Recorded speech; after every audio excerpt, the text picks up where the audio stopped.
Bismillahirrahmanirrahim. Alhamdulillahirabbil alamin. Assalatu wassalamu ala asyrafil anbiya'i wal mursalin wa ala alihi wa ashabihi ajma'in. Amma ba'd. Assalamualaikum warahmatullahi wabarakatuh. Kami daripada kumpulan 7 ingin mempersembahkan sebuah lakonan yang bertemakan adab menuntut ilmu. Sebelum itu, saya ingin bertanya, mengapa ilmu perlu dituntut dengan penuh adab? Ilmu perlu dituntut dengan penuh adab demi meraih keberkatannya, hingga penuntut bukan sahaja mendalami dan menguasai sesuatu bidang atau disiplin, bahkan bersifat merendah diri seperti resmi padi yang semakin berisi semakin tunduk. Baiklah, dengan ini mempersembahkan lakonan daripada kumpulan kami.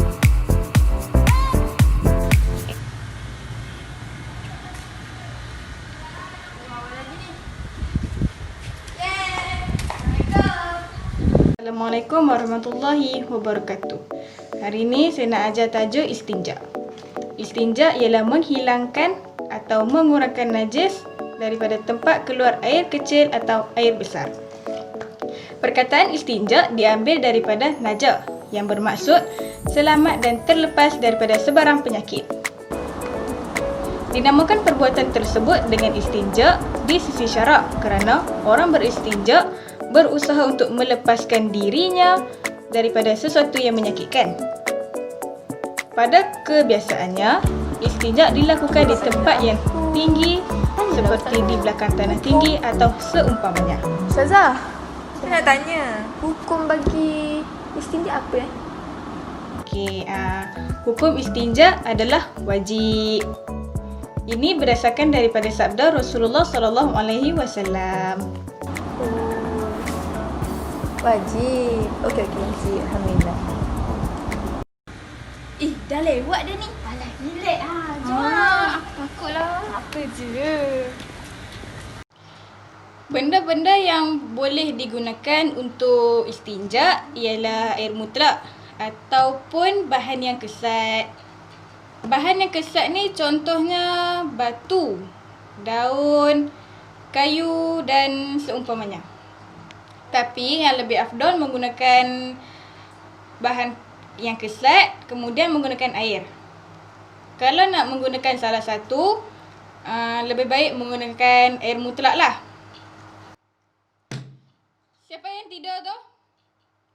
Tolong bangun. Saya tengah mengajar, boleh tidur kan? Kat mana dia? Bangun. Tak tahu. Dengar apa yang saya ajar. Dia pergi mana sebelah ni? Benda-benda yang tidak boleh digunakan untuk beristinja ialah benda-benda najis atau benda yang terkena dengan najis. Kerana ia berkemungkinan untuk menambahkan lagi najis yang sepatutnya dikurangkan.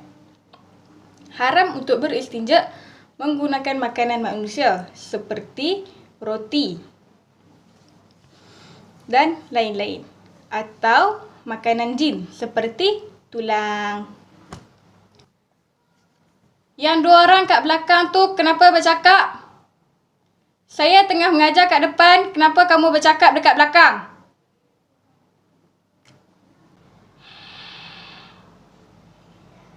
Waktu saya tak mengajar, boleh pula kamu semua nak fokus.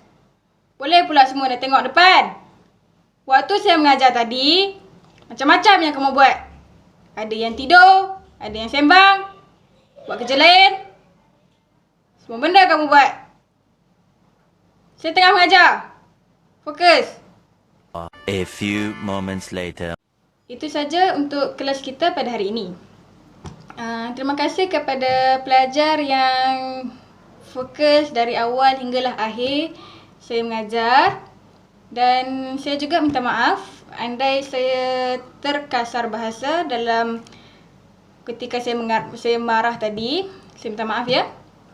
Dan saya mohon kepada kamu semua, tolong jangan ulangi lagi kesilapan tadi. Tolong hormat guru yang mengajar. Boleh faham? Tolong fokus waktu dia mengajar dan hormat dia. Dengar tu semua? Terima kasih. Sampai sini je lah. Assalamualaikum warahmatullahi wabarakatuh. Waalaikumsalam Puan. Syukran, Puan. Syukran Puan.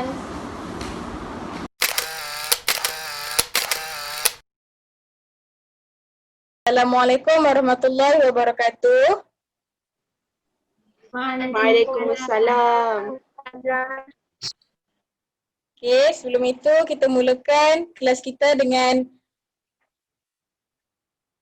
Ummul Kitab Al-Fatihah.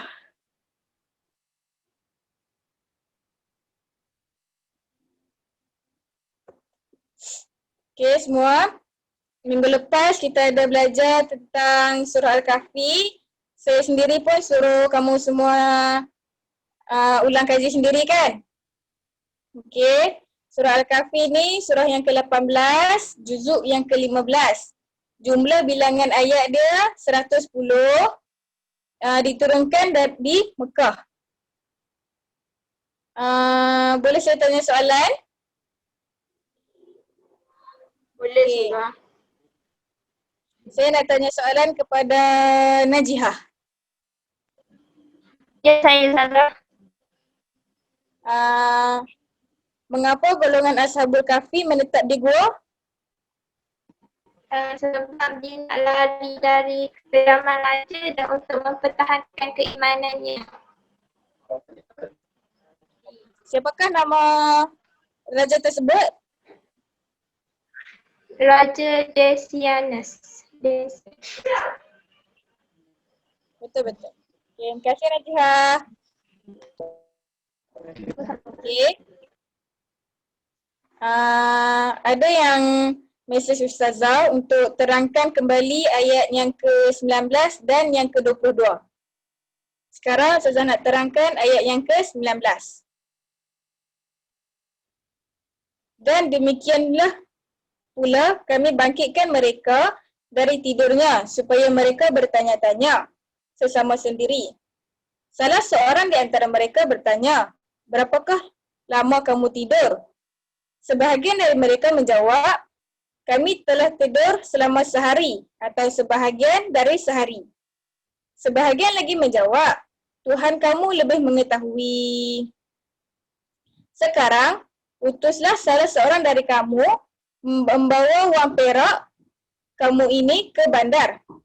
Kemudian, biarlah dia mencari dan memilih mana-mana jenis makanan.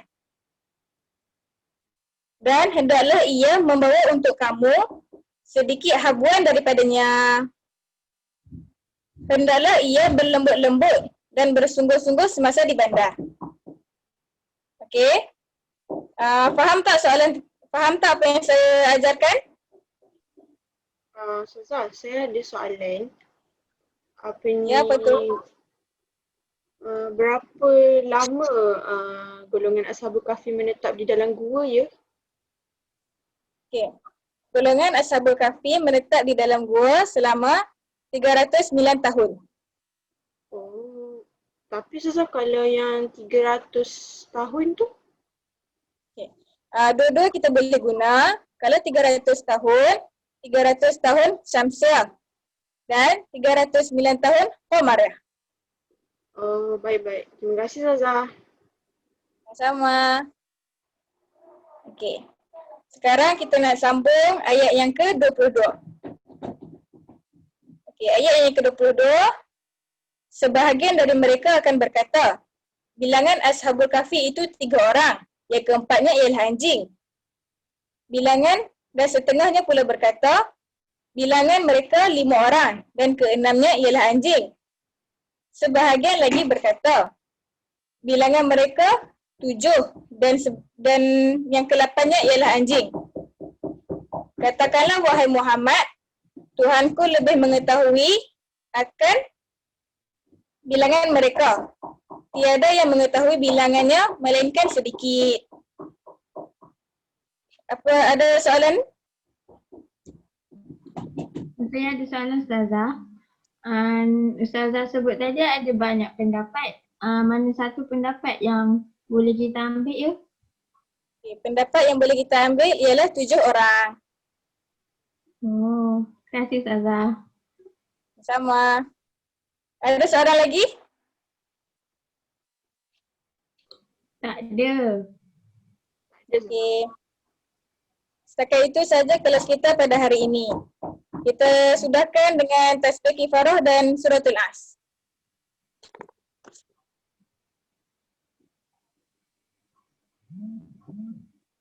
Okey, terima kasih. Sekian Sama Ustazah. Ustazah. Syukran Ustazah. Sama. Assalamualaikum warahmatullahi wabarakatuh. Hari ini, okey. Sebelum tu saya nak tanya dulu. Kerja sekolah minggu depan semua dah siap? Dah. Belum. Sikit lagi. Apa yang sikit tu tak siap lagi? Lepas ni tolong siapkan, okey? Okey. Hari ni kita nak sambung terjemahan surah Al-Kahfi ayat 1 sampai ayat 21. Ayat 1 bermaksud, segala puji tertentu bagi Allah yang telah menurunkan kepada hambanya Muhammad kitab suci Al-Quran dan tidak menjadikan padanya sesuatu yang bengkok.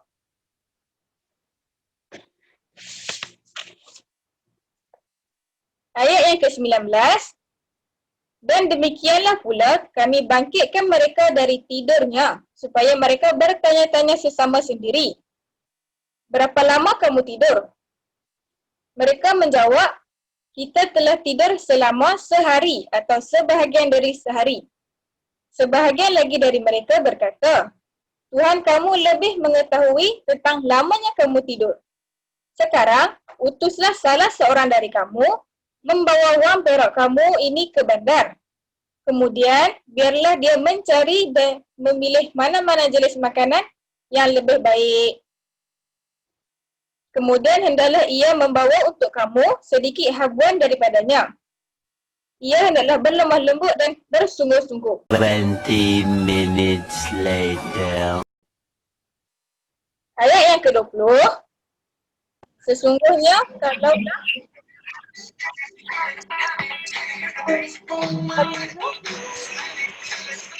bukan aku mute ke tadi. Ya. Okay, minta tolong fokus ya semua. Okay, sambung ayat yang ke-20. Sesungguhnya kalaulah mereka mengetahui hal kamu, tentulah mereka akan merejam dan membunuh kamu. Atau mereka akan mengembalikan kamu kepada agama mereka. Dan jika berlaku demikian, kamu tidak sekali-kali akan berjaya selama-lamanya. Untuk ayat yang ke-21, bermaksud, dan demikianlah kami dedahkan hal mereka kepada orang ramai, supaya orang-orang itu mengetahui bahawa janji Allah menghidupkan semula orang mati adalah benar. Dan bahawa hari kiamat itu tidak ada sebarang syak padanya.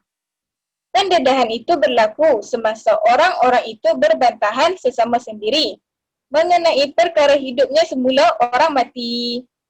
Setelah itu, maka sebahagian dari mereka berkata, dirikanlah sebuah bangunan di sisi gua mereka. Allah jualah yang mengetahui akan hal ehwal mereka. Orang-orang yang berkuasa atas urusan mereka, pihak raja pula berkata, sebenarnya kami hendak membina sebuah masjid di sisi gua mereka. Okey, itu saja untuk kelas kita pada hari ini. Ada soalan? Tak ada Ustazah. Tak ada Ustazah. Ada. Itu saja untuk kelas kita. Assalamualaikum warahmatullahi wabarakatuh. Waalaikumsalam. Waalaikumsalam. Waalaikumsalam.